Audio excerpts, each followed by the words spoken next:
needed here. We've got running backs coach Tony Alford. I'm going to go ahead and open up the questioning with Brendan Gulick, Buckeyes Now on Sports Illustrated. Brendan? Hi, Tony. Thanks for spending some time with us here. Hi, Brendan. Maybe we could start by, just kind of trying to get your opinion on the overall competitiveness of the room right now. It's certainly a different room than it was even 2 years ago, but certainly last year too. Just the idea of how things are, the camaraderie of the room, the way the young guys are fitting in, and what you're trying to accomplish with that this spring. Yeah, well, first of all, it's a great room. The older guys are really taking to the young guys to help them out and teach them the ropes and how we do things here at Ohio State. And, great group of kids. I mean, phenomenal, unselfish. They all come from great homes. And we're probably, as we like to say, raised the right way, things of that nature. But really good guys and highly competitive guys, and all of them are hungry to compete. But at the same time, they champion each other's efforts. They're guys in the first couple of days of practice that will sit down and explain, especially the older guys, the young guys, explain, hey, here's how we do this drill, or look at it this way, or look at the play this way, or these certain techniques that we're doing and teaching. So very unselfish, highly competitive, as I said, but very unselfish room. Next up, we will go with Stephen Means with Cleveland.com. Stephen? Tony, 2 of the last 3 years, you guys have tried, the two-back system, and it hasn't always necessarily produced the best results. How important is it maybe for, I don't know, usually a guy starts as soon as the guy just kind of takes over as the bell cows when you see him kind of go crazy, whether it's JK or last year with Trey.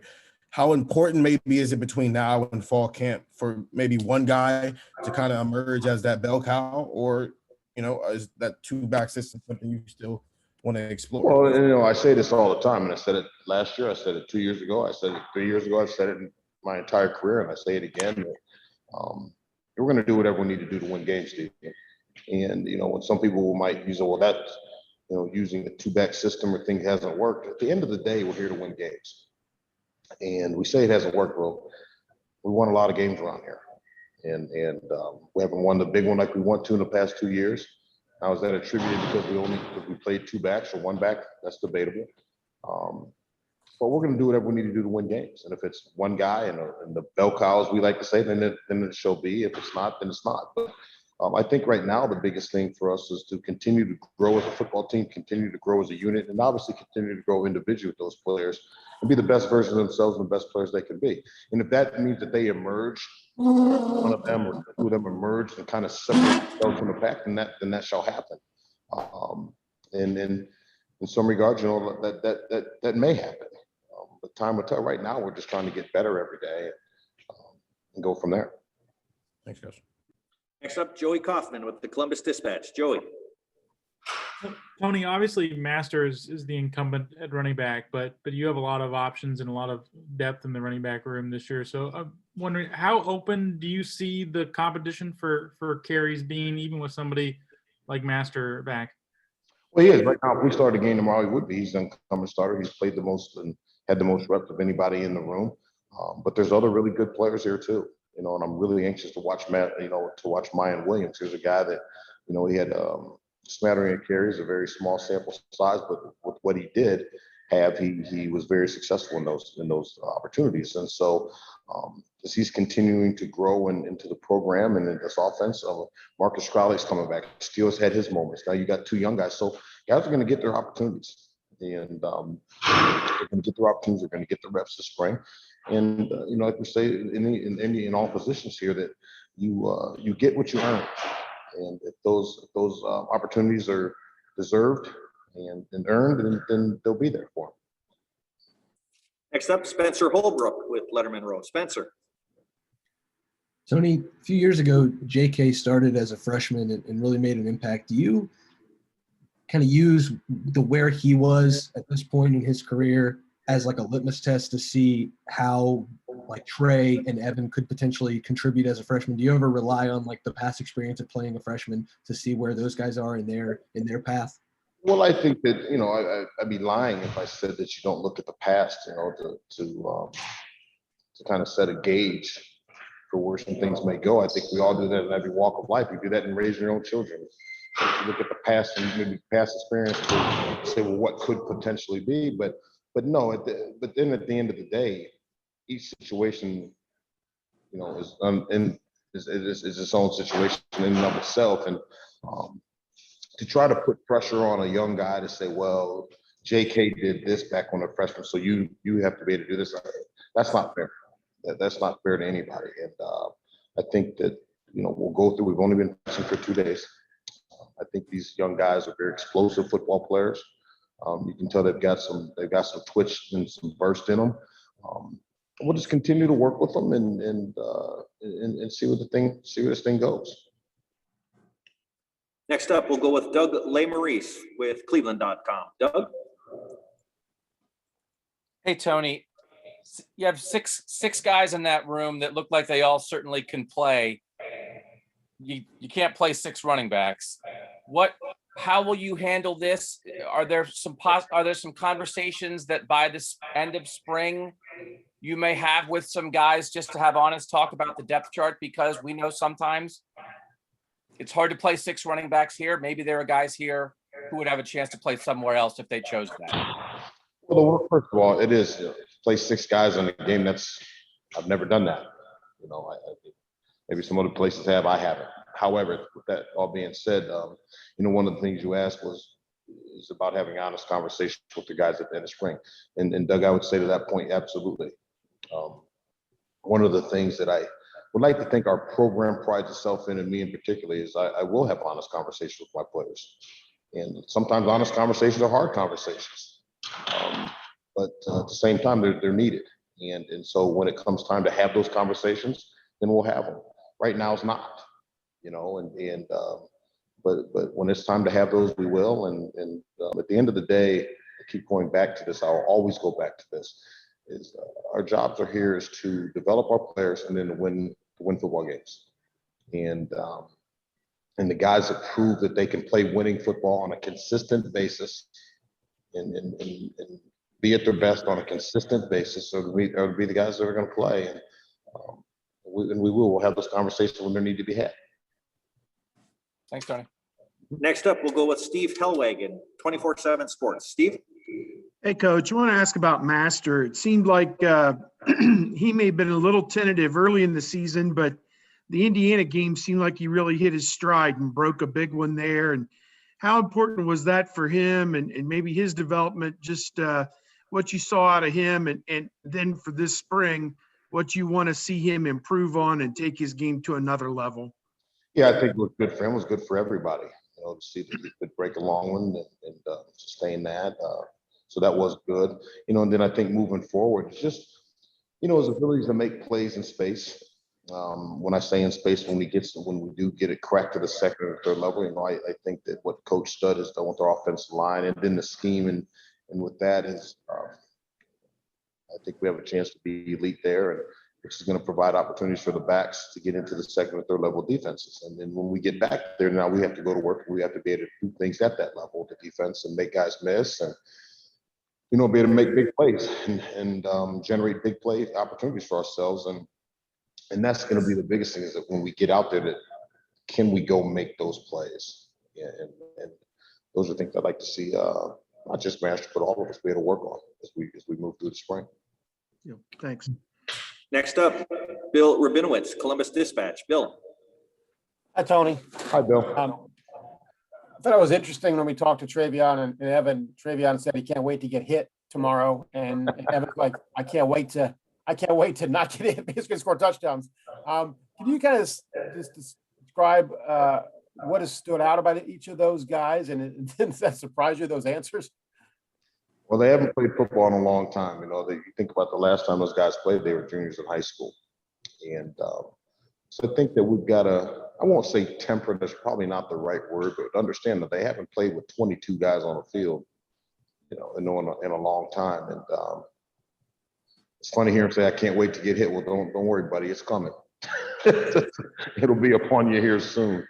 But no, the thing that's probably impressed me the most is just their eagerness to learn. You know, they're really hungry to learn and to try to take it all in. They're both extremely, extremely coachable kids. they're always on a quest of give me more, give me more. When you start coaching them, you start correcting them, they don't take it personal. It's not a personal attack at them. They want to know, hey, what can I do better here? These kids, it's funny. I got a FaceTime call on a Sunday. This was weeks ago, mind you. It was on a Sunday. I get a FaceTime call about 8 p.m. And these two they have somehow figured out how to get into the facility on a Sunday night, and they're working on pass protection. And they're having, one of the other receivers was with them holding up a camera and having me coach them through some drill stuff and pass protection drill stuff on a Sunday night. And, I think it was late January, early February. So they're just hungry. They're hungry to learn, and they're great kids, and they're coachable, and they want to be, they're good teammates. And everybody wanted to pit them against one another. That's the thing. A lot of people try to pit each player against another player. They're just not their roommates.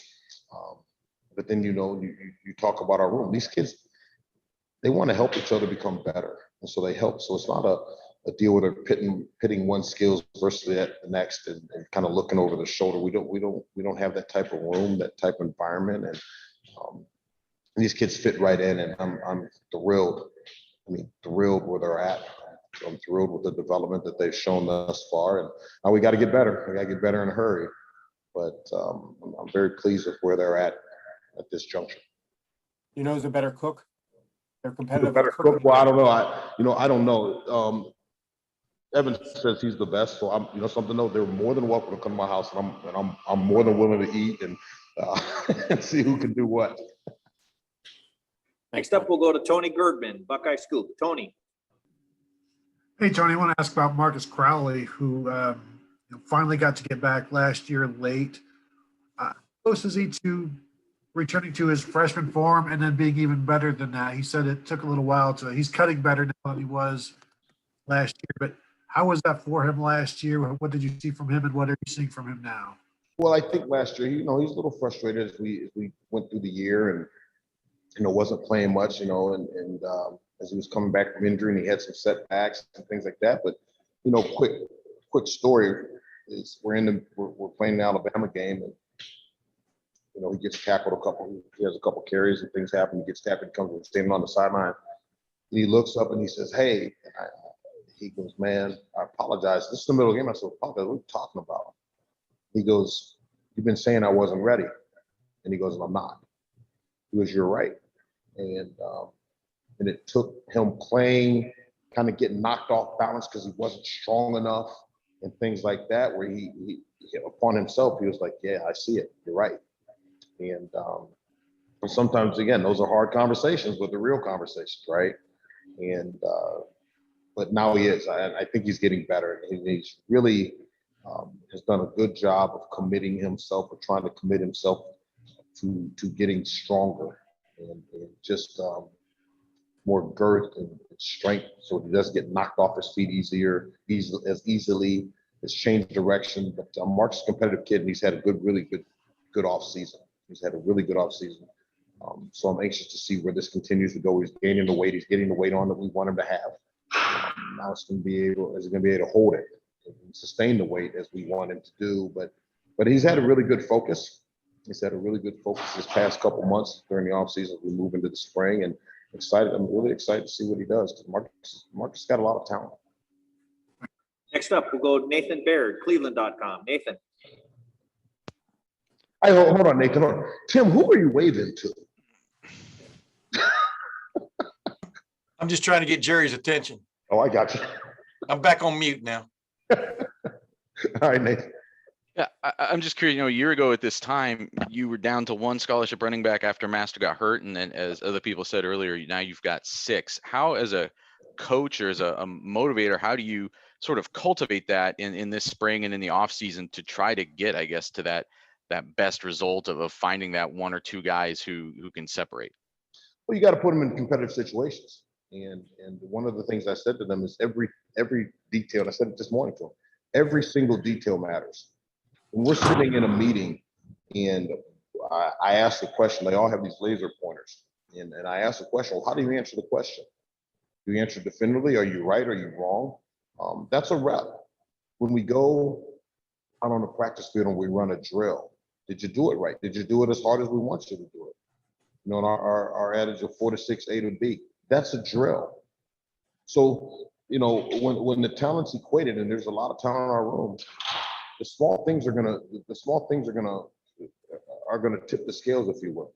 And when opportunities exist where you got to make a play, maybe it's a simple swing route. Did you catch it, or did you not? You know, were you able to sustain a block on blitz pickup, or were you not? So all these little things are going to matter because the talent is equated in a lot of ways, and the guys that are consistently great over the course of time, and that's how they're going to separate themselves. Next up, Dave Biddle, 24/7 Sports. Dave? Hi, Tony. Hi. I imagine this must be extremely exciting for you personally. I mean, I know you guys are working your butts off, but you put this running back room together through your recruiting. What's been going through your mind as you finally get a chance to see all 6 of them out there together practicing? It's great. I mean, one, just to have the sheer numbers, right? The sheer numbers of guys, and so it's fun, and they're fun kids. That's the biggest thing. It's a joy to come to work because listen. I would speak for our whole locker room for the most part, but I will just talk about my room. That there's not a whole lot of foolishness going on in my room with academics and for issues academically or social issues. Knock on wood. I just don't. These kids, they're fun-loving guys. They've got a great demeanor about them. You know, they come to work every day. You ask them, hey, be here at this time, be ready to go. They are. They do what you ask them to do when you ask them to do it. There's not a lot of guys pouting and you know, frowning and rolling their eyes when you say something to them. They want to be coached. So this is a fun group to be around. And you know, so I'm blessed with this type of kids that are in that room. I really am. And I don't say that, you know, tongue in cheek. I mean that they are a phenomenal group of kids to be around. And if their families were to be able to sit back and watch the whole dynamics of it, they'd be proud of their kids, just the way they represent not just Ohio State football, but how they represent their family names. And that's a big deal to, you know, who they are and what their own personal brands are. And so again, they're a fun group to be around, man. Just a quick follow-up. You talked about the camaraderie with the running backs, and that's something that's not just unique to this group. It's kind of gone back through some of your other running back rooms. Do you think that's unique to Ohio State? You played the position. I mean, you guys are all battling for the same job, but you think that's a unique thing at Ohio State where the running backs all kind of get along, or do you think that's more of a trend across college football? Well, I can't speak for other teams, you know, so I won't even try. I know for us that it's not unique for us because that's who we've always been. And I think during the recruitment process, that happens. You know, I'll use Evan and Trey as an example. Evan committed first, and he helped recruit Trey. Those guys helped recruit one another, and they were talking all the time. So those guys. So all of a sudden, when you thrust them into a room together, they're already friends. They already know each other, and they're comfortable with one another. And I think they all understand that in order for one to have success, they better hope that their buddies behind them can have success too, because you need one guy that can play and to help the team succeed. And they've taken to that, but that's become the culture of I do believe not just the culture of Ohio State running backs, but the culture of our entire locker room. And I think that's cultivated from the top down, starting with our head coach. But when we recruit guys, we want to get them together. We want them to know each other, so we're not pitting one against the other. You know, I had one school, and I won't say what school it was, but there was one school that tried to pit those two against each other and say, well, you know, they're trying to do this and they're trying to do that. Well, had that school done any amount of research, they'd have found out that those kids knew better, because they were intricately involved in the recruitment of the other guy. And so that's how we've done. I'm not saying that's the way to do it. That's how we've done it. And I've done it in our room, and it's been successful for us. And hopefully we'll continue as such. Thank you, Tony. Folks, we have time for just a couple more. We'll go next up with Austin Ward, Letterman Row.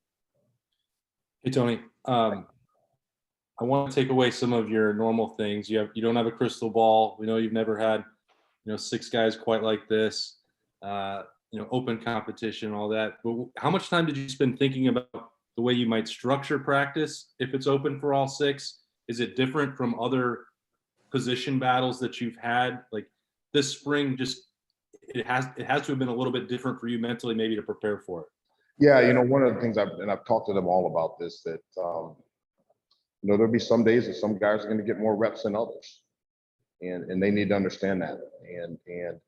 But I think if you're up front, again, we talk about conversations and open, transparent conversations and honest conversations. I think as we go through the spring, and these guys will tell you, there are times I'm gonna say, listen, today this guy's gonna get more reps here, or tomorrow it's gonna be this guy, or today it may be you, because there's certain things I have to design to see. And again, it's all about putting people in competitive situations. And so if I know that, for instance, hey, this guy needs a little bit more pass protection, I got to see if he can do it. All right, well, then you're out of this drill and this guy's in this drill, right? And because I've got to check his water on this deal and see how he does.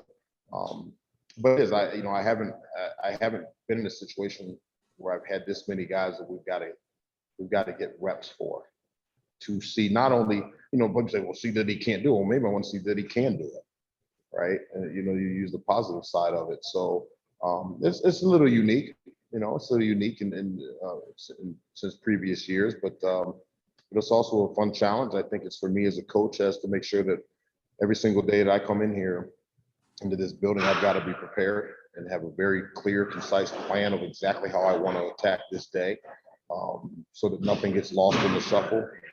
We don't have time for it to well, let's just see what happened. We can't do that. And so I've got to make sure that every single day I walk in here, me and Riley Jefferson, who's working directly with me, that we have a real clear, concise plan of how we want to attack it. Thanks, man. And something is, but I haven't been to Wyoming in a while. Have you? Well, come on, let's go. I'll show you around. No, that's all right. I'm good. I don't need to go there. Next up, we'll go with Dan Hope, 11 Warriors. Dan? Hey, Tony, there's been some speculation about, maybe Steele Chambers could end up at linebacker at some point. Just wondering, is that something you guys are looking at all? I've heard that speculation. I'm not sure where it came from. It didn't come out of this office. But no, I haven't. That's not something that I've had any conversations with his family, or with Coach Day. Steele Chambers is focused on being the best running back that he can be, and I'm focused on helping him become that, the best that he can be here, and we'll go from there. Where is he at right now? How are you pleased with his development at this point? Really good. He's had, again, now we're in shorts, mind you. We're just in shorts, but he's looked really good. The biggest thing I want Steele to do is to exude confidence in, his own self-confidence. And Steele's a perfectionist by nature. And there are times that he can get down on himself if something doesn't go just as he planned, exactly the way that he had concocted the plan in his own mind. And one of the things I can help him do is continually remind him that, hey, there's a little bump in the road here. We're good. Don't get flustered. Don't let one play affect the next. Meaning, if you didn't do something right on this play, don't let it affect the next play and the next play. Or a lot of times he does something right. He goes, oh, that wasn't good enough. Like, hey, man, champion what you've done. And where you've been, and but he's getting better at that. So I'm anxious to see. But he's had a good offseason. Thanks, Tony. Next up, Jeremy Birmingham, Letterman Row. Jeremy. Hey, Tony, bear with me here. It might take me a minute to get there, but for most of us on the outside looking in, we see the 3 tiers of the room, right? There's Master, who's the presumptive starter. There's Miyan and Marcus and Steele in the middle. And then there's the young guys with the true freshmen that maybe have, just getting started. Which of those 3 groups, if I'm accurate, has the most pressure this spring? Like, who do you need to see the most from this spring? Wow, that's a loaded question, right? I mean, I guess I haven't thought of it that way. And to directly answer your question, I haven't thought of it that way. I think that every one of them has things that they need to most certainly improve on. Every one of them has certain things that I need to see from them. To say which group has the most pressure, I can't answer that. I mean, that's hard. That Jimmy, with all due respect, is a great question, but to say which group has the most pressure, I don't know if I'm prepared to say if one has more pressure than the next. My thing is to see the daily improvement within individually and then collectively as a unit, the improvement as we move forward, because this thing's going to get ramped up here starting tomorrow, right? The pads come on, so this thing's going to get ramped up rapidly, and we just want to see the guys up and compete and just get better. And they all know what they need to get better at. So it's not like it's some vague thing. Well, get better. What's that mean? That's a vague term where every single guy knows I've got to get better at this. And I got to get better at this. And I know that because we've had those discussions with them as well. So I've got to make sure that that I'm putting them in situations that's going to show their development in that way. But to say which group has more pressure, I don't know if I'm prepared to say that. All with all due respect. Totally understand. That's why I wanted to ask you a difficult question, so I did. And you did. All right. 2 questions. Next up, Patrick Murphy, 24/7 Sports. Patrick. Hey, Tony. Going back to Steve's question about Master, I know an Achilles injury is not an easy thing to come back from. Right. And, obviously he was able to get back, and I assume having some extra time helped that. But there's been guys in the past, whether it be any position, any sport, that maybe come back and then they're still better, a year later or so, as they continue to kind of heal and get comfortable with that. Are you seeing any of that from him? Is he starting to look maybe the player he was before he got hurt last spring? Or do you think he was 100% heading into fall camp or to fall last year? Well, I don't know if he was 100% at the beginning. I think he was, I don't know. You'd have to ask him if he was 100%, right? I thought that he was back by the end of the season. I most certainly thought he was back, and he's perfectly back now. But to come off that injury the way he did, a lot of guys couldn't pull that off. Now, I do think that he's kind of a genetic freak in some regards, in a good way, but he's also an unbelievable worker as far as his commitment to taking care of his body, his commitment to doing things the right way, his commitment to being regimented and having a routine. He's unbelievable that way. And so to say that it shocked you that he got back the way he did, no, because that's just how that kid is built. But I think he's back. And final question today for Coach Alford. We'll go with Tim May from the Tim May podcast. Tim. Here we go, Tim. God bless you. I know, man. I was holding my breath there, man. I was deep sea diving.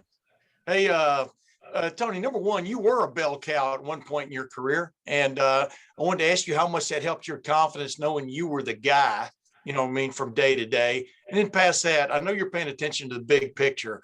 What is your sense of the talent that is at the quarterback position for you guys going into this spring? From a depth standpoint, what's impressed you about those guys? Yeah, well, to your first question about being a bell cow, we could go a lot of different directions with that question. The game's obviously different, right? Yeah. Much different game, and Earl Bruce run football teams and offenses are vastly different than what we're doing now. But I guess I look back and say that it was good for me because I knew that no matter what happened, I was going to be fine, other than putting the ball on the ground. Yeah. But I knew that, hey, I'm fine here. Just because it's 2-yard carry or 3-yard carry doesn't mean I'm getting yanked out. And guess what? I'm going back into the next series too. And it took its toll, on your body a little bit. But it is what it is. They're competitive guys, so you like that. But I think that being able to get into that routine was good. And just for the mental makeup of it was good. So I understand that. As a player, I do completely understand that and respect that. So. And then to your second question, just about the talent in the room and in the quarterback room. Extremely talented guys. You know, they all have big arms and can throw it, and they're great kids. I know they don't have a lot. They're not steeped with experience, but what I have seen from outside the room watching them is they're all highly competitive guys. Again, very much like my room. They seem really good together, and they help one another out. Corey does a great job in there now. So we brought Todd Fitch, who I worked with previous years at Iowa State. I've known him back to my college days. And when he was at Colorado State, I was just getting done playing there at Colorado State when he took the job, and helped recruit my late brother. So I've known Todd a long time. Phenomenal coach with great knowledge. And but I think it's a great room. From the outside looking in, I think it's a great room, and all those guys have some innate leadership qualities, and as they're continuing to get better, like the rest of our football team is. It's the toughest thing to do to teach your guys to have patience. You understand what I mean? From a read on a play to like kind of waiting your turn. Is that the toughest thing? Absolutely, because it's if you ask anybody that really knows me intimately, patience is not one of my it's not one of my better traits. And that's putting it mildly. Just ask my children, and ask my players. I'm not a real patient person, and so you don't say, "Hey, be patient. Wait your turn for what?" I'm not trying to wait my turn for what. Yeah. Come take a job. J.K. Dobbins. Don't ask him if he was patient. Yeah. They're not patient. They're not patient by nature. And so I'm not trying to instill. I don't want them to be patient. Absolutely not. Come take a job. Show me, show the staff that we have to play you. That I don't have a choice but to play you because you are by far the best guy we got. Show me. Don't tell me, show me. And so, yeah, we're not teaching patience. Now, the same understanding, if you're not playing, they don't want you to go off the rails either and throw some tantrums and go off the rails that way either, and just continue to work and get better. But yeah, that's but again, those are highly competitive guys, and so when you recruit them, you know that going in. That okay, we got to temper that, and that's part of the dynamics of the room and dealing with the dynamics of the room, but knowing the people that are in your room. Yeah. Thanks, man. Yes, sir.